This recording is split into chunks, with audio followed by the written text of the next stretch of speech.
નમસ્કાર મિત્રો, હસમુખ ભટિયા યુટ્યુબ ચેનલની અંદર દરેક લોકોનું હાર્દિક સ્વાગત છે, વેલકમ છે.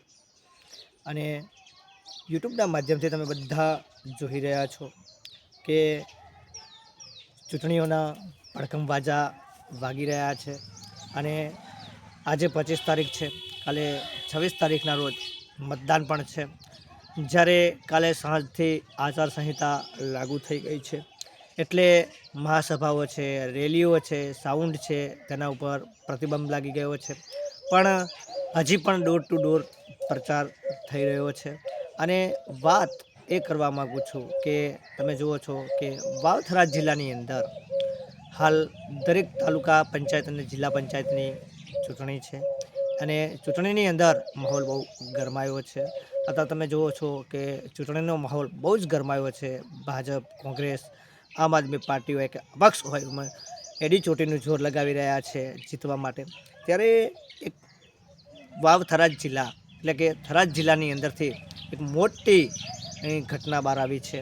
એટલે કે હાલ બહેનો આક્ષેપ કરી રહી છે કે વાવ થરાદની અંદર દારૂની રેલમછેલ છે.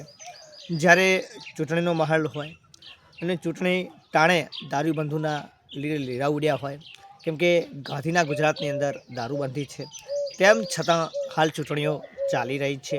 તેમ છતાં શિવનગરની અંદર એટલે કે થરાદના શિવનગરની અંદર ચૂંટણી ટાણે દારૂબંધીના લીરા ઉડ્યા છે. અને થરાદના શિવનગરમાં દારૂની રેલમ છેલ ચાલી રહી છે. મહિલાઓ એસપી કચેરીએ હોબાળો પણ કર્યો હતો. અને એ વિસ્તારની અંદર નશાનો કારોબાર ચાલતો હોય ને મહિલાઓ ગંભીર આક્ષેપ કરી રહી છે કે મોટો કારોબાર ચાલી રહ્યો છે. અને 29મી એપ્રિલ સુધી અલ્ટિમેટ પણ આપવામાં આવ્યું છે કે જે મહિલાઓ દ્વારા કે અમારા જે શિવનગરની અંદર દારૂની રેલમછેલ છે એના બાબતે સંપૂર્ણ રીતે દારૂ બંધ કરવા માટે એમણે અલ્ટિમેટ આપ્યું છે અને ચીમકી પણ આપી છે. જ્યારે જિગ્નેશભાઈ મેવાણી પણ હાલ ચૂંટણી પ્રચારમાં હતા, ત્યારે તેમણે જ્યારે વિડીયો એમનો બધા લોકોએ જોયો હશે કે તેમણે રજૂઆત પણ કરી છે કે હજી પણ થરાદની અંદર અને શિવનગરની અંદર બહેનો પણ એમને રજૂઆત કરી રહી છે કે હાલ પણ દારૂની રેલમછેલ ચાલી રહી છે. જ્યારે ગાંધીના ગુજરાતની અંદર દારૂબંધી છે, તેમ છતાં કાયદાઓ વ્યવસ્થા કથળી ગઈ હોય તેવું લાગી રહ્યું છે. બહેનોએ પણ ગંભીર આક્ષેપ કર્યા છે કે તમે જુઓ છો કે આ ચૂંટણીનો માહોલ છે અને ગંભીરતાથી ચૂંટણી તાણે જો દારૂની રેલમછેલ હોય એટલે કાયદો વ્યવસ્થા અને પોલીસ તંત્રની કામગીરી ઉપર પણ સવાલો થઈ રહ્યા છે. કેમ કે હાલ તમે જુઓ છો કે લોકશાહીના ઢબે દેશ ચાલી રહ્યો છે, લોકો વડે દેશ ચાલી રહ્યો છે, લોકો દ્વારા દેશ ચાલી રહ્યો છે.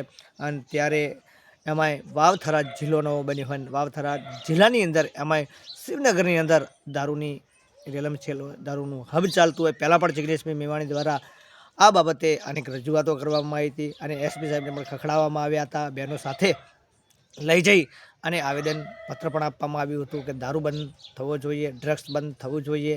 તમે જુઓ છો કે ચરસ છે, ગાંજો છે, આ અનેક પ્રકારની જે પ્રવૃત્તિઓ થઈ રહી છે તે બંધ થવી જોઈએ. અને હાલ તમે જુઓ છો ચૂંટણીનો માહોલ છે, એક બાજુ જ્યારે આ મુદ્દો ઉપડ્યો છે ત્યારે બહેનોએ પણ એક અલ્ટિમેટ આપી દીધું છે કે 29 તારીખ સુધી જો દારૂ બંધ નહીં થાય અમારા વિસ્તારની અંદર તો કાયદાકીય જોગવાઈ પ્રમાણે અમારે કડક કાર્યવાહી પણ કરવી પડશે. અને કડક શબ્દોની અંદર અને કડક ભાષાની અંદર અમારે એસપી સાહેબને આવેદનપત્ર અને કાયદાકીય પગલાં પણ લેવા પડશે તેવું બહેનોએ જણાવ્યું છે. તમે વિડીયોના માધ્યમ થકી જોઈ શકો છો કે જ્યારે ચૂંટણીનો માહોલ છે ત્યારે જ જો કાયદાના લીરા ઉડતા હોય એટલે આ ગાંધીનું ગુજરાત કઈ બાજુ જઈ રહ્યું છે એ પણ સવાલ થાય છે.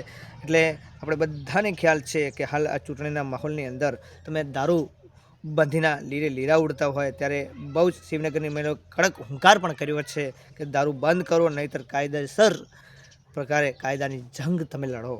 એટલે કે ચૂંટણી જીતવા દારૂનો સહારો, લોકશાહી કે લાલચ, આવું પણ અનેક લોકો કહી રહ્યા છે. પણ તમે જુઓ છો કે જે પત્રકાર મિત્રો છે તે સમજતા હોય તો તમે જુઓ છો કે ગુજરાતની અંદર કઈ જગ્યા એવી છે કે દારૂ નથી મળતું, કઈ જગ્યા એવી છે કે ચરસ નથી મળતું, કઈ જગ્યા એવી છે કે ગાંજો નથી મળતો, કઈ જગ્યા એવી છે કે જુગારધામ નથી ચાલતા. તો પત્રકાર મીડિયાઓને પણ ખબર છે કે જ્યારે પણ તમે જુઓ છો કે દારૂ બાબતે ચૂંટણીની અંદર પણ માહોલ ગરમાતો હોય છે, પણ જ્યારે મહિલાઓ જ ખુદ કહી રહી હોય કે શિવનગરની અંદર દારૂ વેચાય છે, દારૂ મળે છે, દારૂનું હબ ચાલે છે, ડ્રગ્સ વેચાય છે, આ બધું પહેલાં પણ આપણે જોઈ ચૂક્યા છીએ.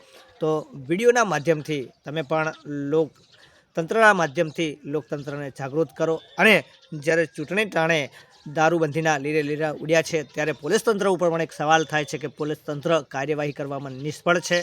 અને આ વિડીયોને વધુમાં વધુ શેર કરજો, લાઇક કરજો, કોમેન્ટ કરજો અને ખુદના પ્રતિભાવ ચોક્કસ જણાવજો તેવી આશા રાખું છું. જય હિન્દ, જય ભારત, જય સંવિધાન.